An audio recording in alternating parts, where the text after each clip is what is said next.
Hello, my name is R Fernandez with the LRF Group with Berkshire Hathaway, and today I want to talk to you a little bit about the antitrust class action lawsuit that was won against the National Association of Realtors and also in conjunction with other real estate companies a few weeks ago. The four attorneys that brought the case on behalf of the plaintiffs were arguing a couple of main points, which were the following. Their argument was that the multiple listing service wasn't transparent in regards to how commissions were being compensated to the buyer's agent. And it was obligating you had to be a member of the multiple listing service. In addition, it was obligating the seller to pay the buyer's agent through the listing broker their compensation. And this was creating a monopoly. And the buyer and the seller weren't really aware of how and who was being paid, and in terms of being transparent in the whole process. And this was creating an artificial increase in prices on homes that was not justifiable. So they won the lawsuit. It was $1.8 billion. And of course, it's going to be appealed. But assuming that it stands, these four attorneys in this particular law firm are holding it as a win for the consumer, and it's going to be a good thing moving forward. I beg to differ. I think that this is going to create a major financial burden to buyers and sellers, and in particular to buyers. And let me explain why. Moving forward, buyer's agents now are going to only have a couple of methods to being compensated. One is now they're going to have to seek the compensation directly from their clients. And that could be from a buyer's agreement or some type of retainer fees, something of that nature.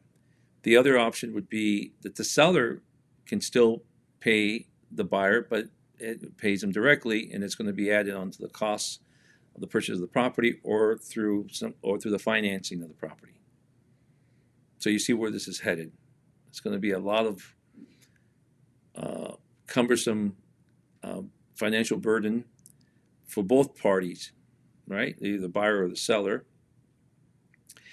And we're going to lose a lot of realtors, that, especially good professional ones, that are not going to want to work with buyers unless they feel that they are going to be adequately compensated for their services. Now, the buyer could say, well, that's fine, I'll work directly with the listing agent and have them represent me. My understanding here moving forward as well, the listing agent can write up the contract, but they cannot represent the buyer. Now, you can say, well, that's fine, I'll have the attorney write up the contract. Sure.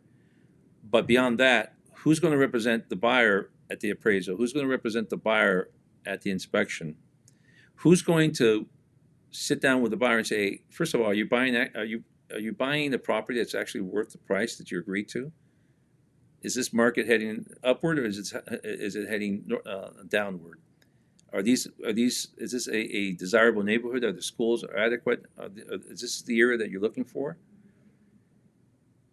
And if the deal doesn't work, if the deal doesn't close, you have to start all over again. Remember, the times that you use the attorney, he's on the clock. He's going to be charging you. And attorneys are not going to be there for the inspections. They don't know what the market is. They don't know if the school is a good school or not. They're not going to be there. That's not their job. So the buyers are going to be exposed and they're going to lose that protection of an advocate that they've enjoyed for many decades, having a buyer's agent representing them in their behalf. The seller is going to be affected because the way that we sell properties and we move properties, it's not so much we sell it because we have it in a multiple listing service or we have it in social media or anything of that nature. We move properties by communicating with our colleagues. As an agent, I have to sell a property, especially if I'm a listing agent. I have to sell the property multiple times. I have to first sell it to my colleagues, and then he or she has to sell it to their client, and then we have to sell it, or I have to sell it to the banks and the appraisal. So, you know, it's the interest of the consumer of buyers in a particular property is going to affect the value, the true value of the seller's home, because there are going to be less buyers out there aware of these properties. So I think that this is going to be a major financial burden on the consumers, but particularly on the buyer side. There's no doubt about that. Especially first time buyers that need to be represented from beginning to end of a transaction. It's going to be tough, and they're going to pay out of pocket. If you're looking at a home for $500,000, let's say the commission are 2 or 3%, they're going to come out of pocket $15,000, and then on top of that, they have closing costs. Who can afford that? So these are the things that that concerns me. And additionally, the monopoly that these attorneys were saying existed, they actually are creating. Because what's going to happen now, and we're seeing it already, these info commercials at midnight, an attorney is going to telling you, "Hey, have you bought or sold a property recently? You probably perhaps paid too much on the commission side. You probably perhaps entitled to compensation." What's going to happen? All these frivolous lawsuits are going to be popping up all over the place, and a lot of these regional real estate companies are going to be shutting down their doors, so they won't be able to afford the liability. And so the only companies that are going to be around are the big players, and that's the monopoly that you're going to create because of this lawsuit. And this is one of the reasons that these attorneys were trying to avoid. And the fact that they were talking that the monopoly was causing an unnecessary price on the homes is ridiculous. First of all, what was causing the explosion on home value wasn't because of commissions. Let's be honest. What was causing the price of homes that we've seen, the explosion that we've seen in the last few years, was the inflation that we hadn't seen in 40 years, that we experienced in the last 3.5 years. What was causing the price on homes was the fact that we had a pandemic that was created a supply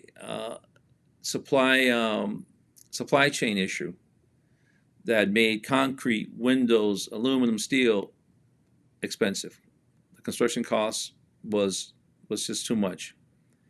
What was causing the price of homes was the migration shift from one region of the country to the other. That these areas was not prepared for the influx of this explosion of population, and so it was a simple supply-demand issue. It wasn't because you were paying commissions. By the way, reports after reports, realtors provided more value to the homes than a for sale by owner could, ranging from anywhere between 24 to 40% depending upon the area and the regions. 65% of consumers believe that realtors are paid adequately, as well as 89% use realtors to buy and sell their homes.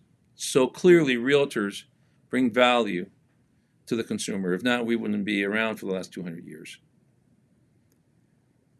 So I would say be careful for what you wish for, because you just might get it.